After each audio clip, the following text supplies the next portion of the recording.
Bonjour messieurs, dames, ici Eric Leray, donc Mission Occident. Aujourd'hui, on va recevoir Swift2. Je ne sais pas si vous vous rappelez, il y a une semaine ou deux, on a fait une émission avec lui sur l'invention du peuple palestinien, qui est en complément de l'interview que j'ai fait avec Guy Miller sur le même sujet.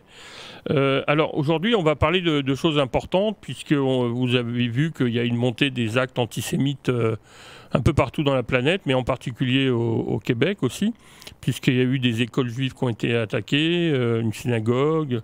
Ce matin, le pont Jacques-Cartier qui a été bloqué pendant plus d'une heure. Et Swell, en fait, vient nous témoigner, faire un témoignage particulier, parce que, comme vous le savez, il est d'origine tunisienne, donc il comprend l'arabe, ce qui n'est pas le cas de la plupart de nous, là. Donc, il a découvert certains courants, certains groupes qui s'expriment très librement au Canada et qui appellent au djihad, en tout cas qui soutiennent les nazis qui sont le Hamas, qui ont fait ce qu'ils ont fait depuis le 7 octobre. Alors, Swell, raconte-nous un peu qu'est-ce que tu vois, comment tu reçois et tu vois les actes antisémites d'abord dans un premier temps, et tu vas nous dire quelles sont les actions que tu as entreprises. Ok, bonjour. Je suis très content d'être avec vous. Je salue tous vos téléspectateurs et auditeurs aussi. Merci beaucoup de s'intéresser à ce sujet. Effectivement, on vit une vague d'une façon non précédente d'antisémitisme, d'actes violents, parce que l'antisémitisme pourrait être par des paroles, mais là, aujourd'hui, on a des actes qui sont très graves. On a des balles sur des écoles, on a des gens qui portent des armes, des gangs armés qui croient à une cause intégriste terroriste qui sont sur le sol canadien. On a une SVPM qui est malheureusement, je peux le dire, qui est mal formée au niveau de la lutte contre l'antisémitisme. On a vu comment dans une école juive, il y a eu des coups de feu 2 nuits à la suite. On se demande, moi je ne suis pas policier, mais on se demande comment ils n'ont pas pu installer au moins des caméras discrètes sur des autos qui sont proches pour au moins identifier les plaques d'immatriculation de ces voitures qui viennent d'où. On sait très bien que là-dessus, qu'il y a une peur maintenant qui s'installe au sein de la communauté juive montréalaise. Et je vous rappelle, Eric, qu'une partie de la communauté juive de Montréal, une partie vient de France, où il fuit un pays où un juif ne peut plus porter une kippa, ne peut plus avoir l'étoile de David sur lui.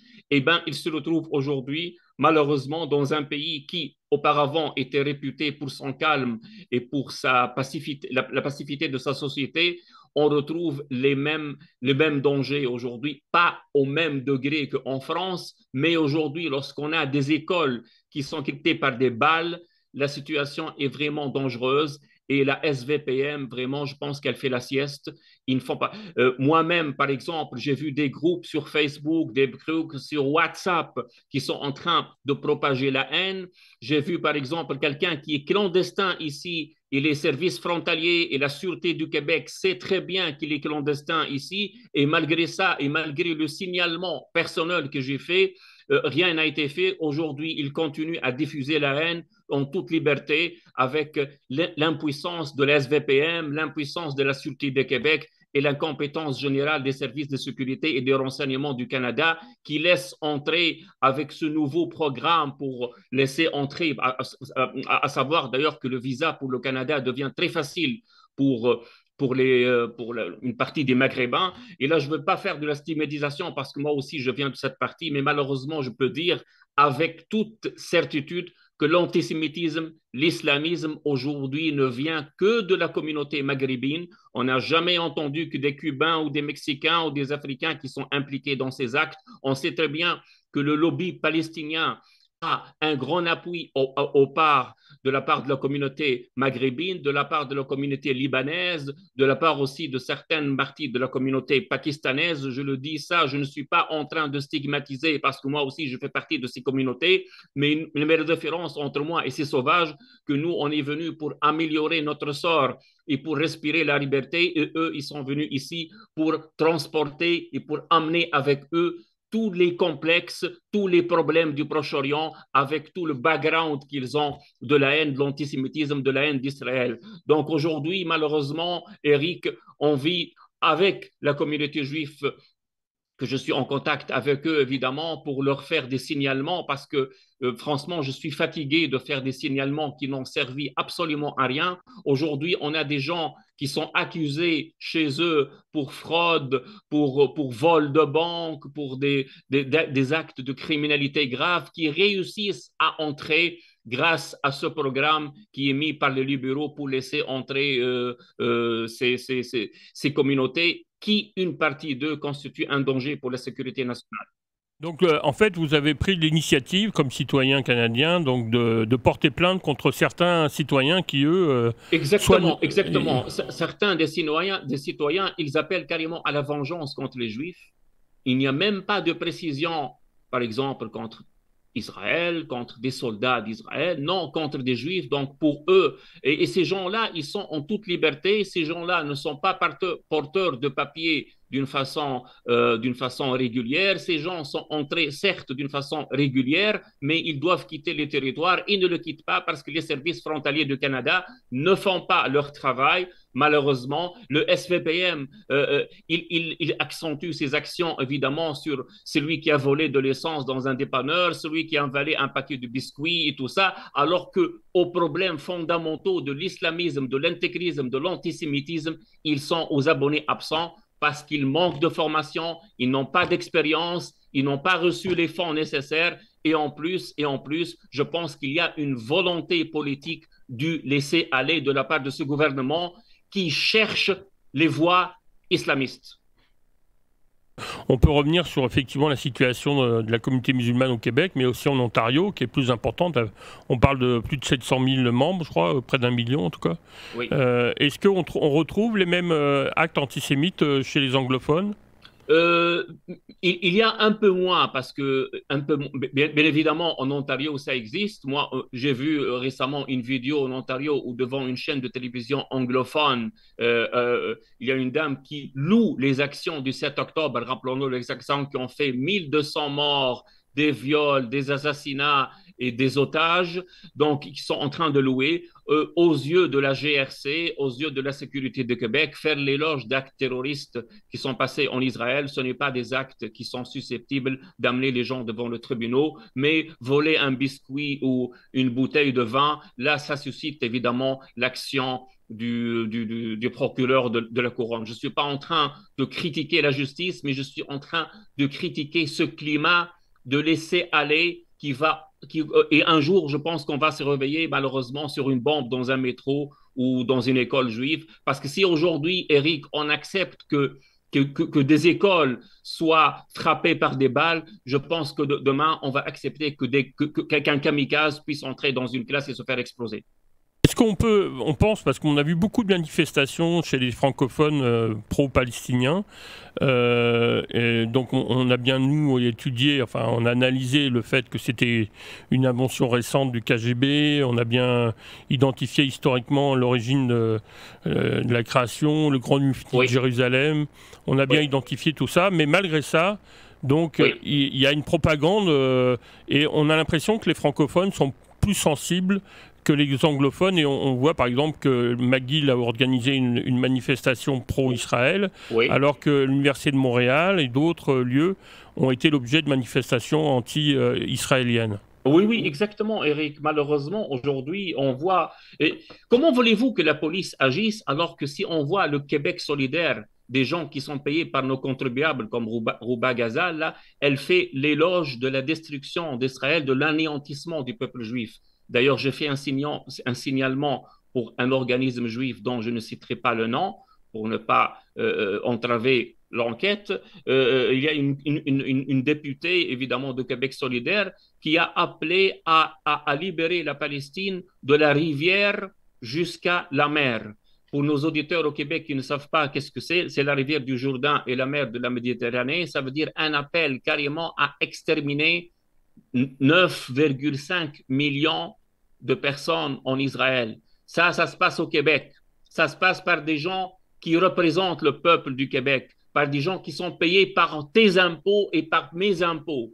Moi, j'ai fui un pays autoritaire islamiste, évidemment, et je me retrouve aujourd'hui devant un pays qui s'aplatit devant l'islamisme pour des causes électoralistes de petite envergure. Malheureusement, Eric, on est extrêmement inquiet pour le sort de nos enfants. Moi, je suis quelqu'un de laïque, je suis quelqu'un de pro-israélien. Aujourd'hui, on a un climat carrément de peur aujourd'hui qui s'installe, que ce soit dans la rue, dans les écoles, dans le métro de Montréal et aussi dans certains quartiers juifs aussi, où heureusement que le niveau de la vigilance il a augmenté. Où sont les institutions, où sont les représentants de la communauté musulmane, où sont les responsables de la lutte contre la haine et l'antisémitisme, un poste qui a été créé récemment qui ne sert absolument à rien. Absolument rien, malheureusement aujourd'hui, et malheureusement on voit aujourd'hui l'impuissance des politiciens, et ce qui est plus grave aussi, c'est l'impuissance aussi de la mairesse de Montréal qui se contente d'une condamnation ici et d'une condamnation là, mais on n'a pas vu des renforcements des mesures de sécurité, on n'a pas vu des enquêtes, on n'a pas vu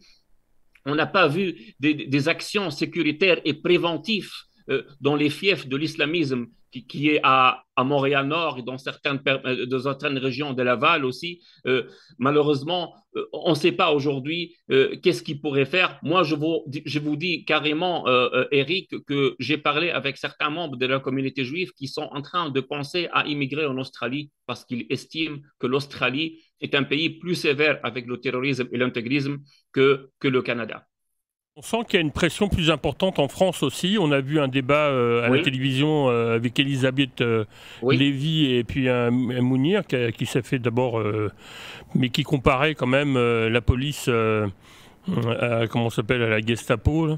Donc enfin, on en vient carrément dans des émissions grand public là, avec Hanouna là.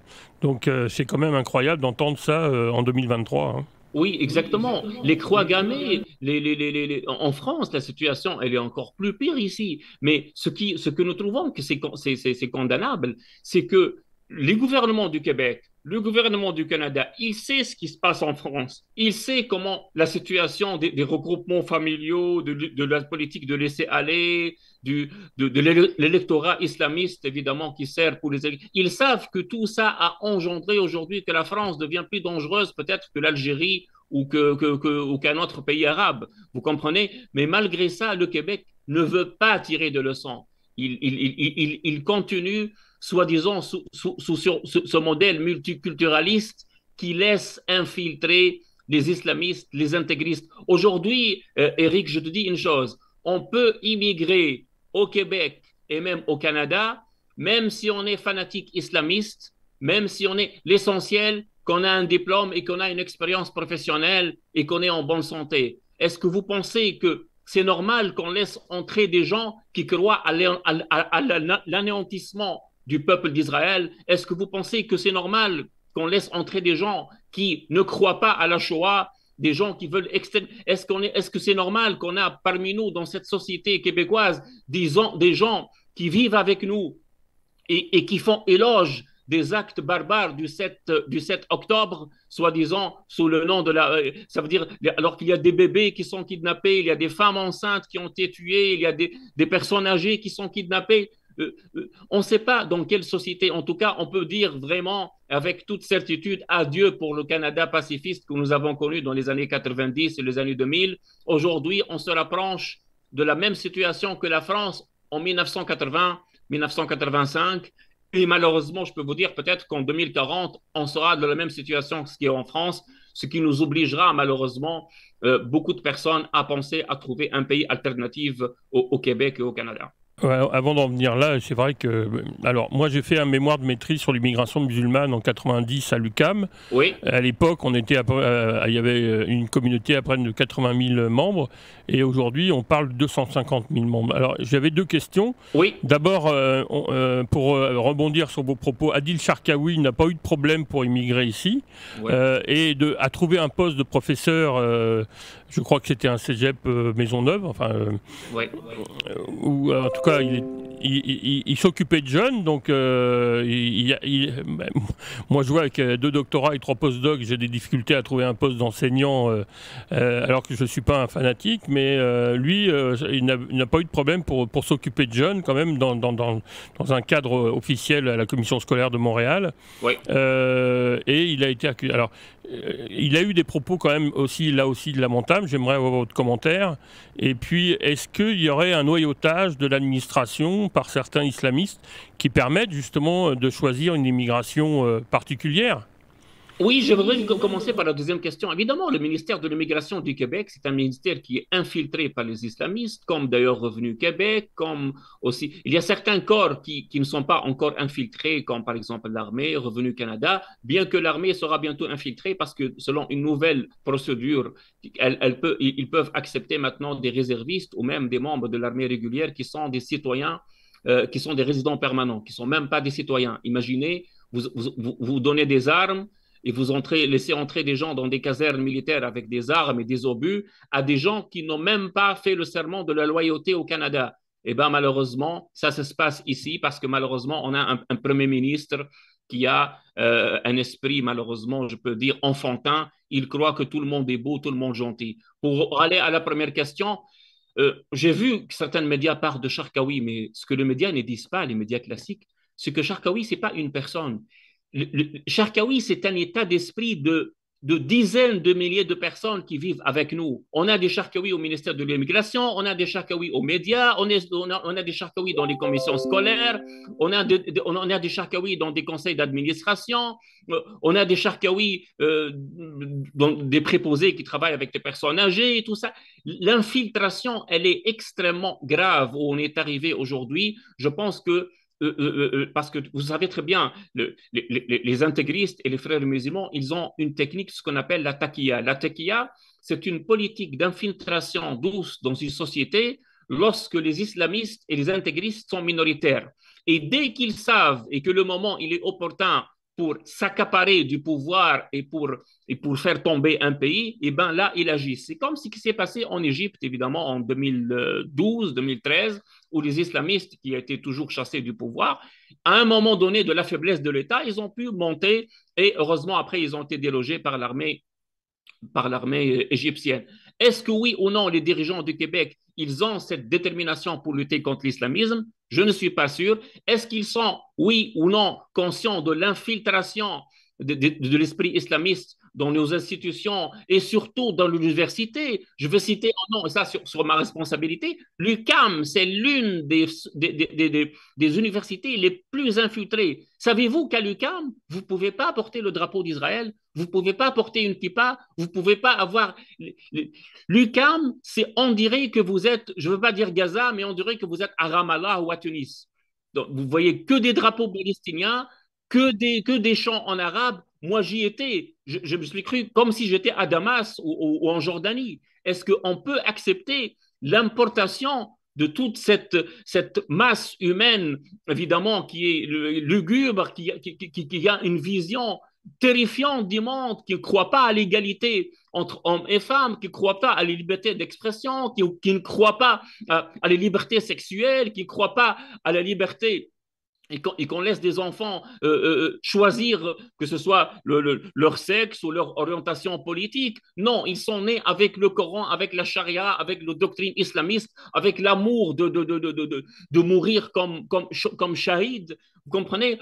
J'en ai vu aussi aujourd'hui la chaîne Al Jazeera, la chaîne Qatari aussi, qui continue de faire des désastres. Je vous informe que la majorité de la communauté musulmane, elle ne suit pas ces informations de ce qui se passe à travers les médias canadiens qui sont aux abonnés absents. Ils suivent ça à travers la chaîne par excellence des frères musulmans qui est Al Jazeera. Al Jazeera, chaque soir, elle bat des records. La semaine dernière, 290 millions de vues là, durant le journal de 20 heures qui correspond à peu près à celui de 16 heures si on fait à l'heure du Canada. Je suis entré dans plusieurs fois, moi, dans des boutiques aussi où je vois des femmes qui sont voilées. Je suis monté une fois dans le bus et ça, j'en ai le registrement, je peux l'envoyer. J'ai entendu un chauffeur de bus qui met le Coran trop haut dans le bus. Il peut l'entendre dans son écouteur, mais je trouve que c'est pas normal. Tu montes dans un bus et tu entends les paroles de l'Évangile ou la Torah. Ici, on n'entend que le Coran parce que l'islam, il est en train de s'installer avec tout son poids, avec toute sa violence dans la société pacifiste québécoise. Très bien, ben, merci beaucoup. On va conclure là parce qu'on pourrait aborder d'autres sujets. C'est vrai que vous avez raison, au niveau des garderies, on l'a vu, nous, mais même dans une école publique, on a vu beaucoup de femmes qui travaillent là avec le voile, par exemple, le voile qui couvre vraiment une bonne partie du visage. Mais, et même, en tout cas, voilà, une présence dans les garderies, c'est très intéressant. Alors, on parle de Gramsci, effectivement, qui parlait de noyautage, mais Gilles Kepel aussi avait parlé Oui, disons, d'une campagne par le haut et par le bas. C'est-à-dire par le haut, c'est plutôt, disons, les institutions, la guerre, etc. Et par le bas, noyautage de certains réseaux, soit universitaires, l'école, les garderies, etc. Mais effectivement, vous... oui. Alors, je sais que Patrice de Pierrebourg avait écrit un ouvrage qui s'appelle canada.jihad.ca où... Et je crois qu'il a décrit ça aussi pas mal. Oui. J'envoie nos téléspectateurs vers Fabrice de Pierrebourg, qui est un journaliste de terrain et qui connaît bien aussi. Merci Swelf2 pour ton expertise. Tout d'abord, à la fin, je veux présenter mes condoléances pour la famille d'une des victimes canadiennes, que sa famille, elle fait le deuil aujourd'hui, qui a été assassinée le 7 octobre 2023 et sa mort a été confirmée il y a quelques jours. Toutes mes condoléances à cette dame. Et malheureusement, on vit avec des gens qui font l'éloge de cette journée catastrophique du 7 octobre, malheureusement. Très bien, merci. On se joint aussi à ces condoléances. Merci Swelf2, merci messieurs, dames pour cette entrevue et de votre attention. À une prochaine émission.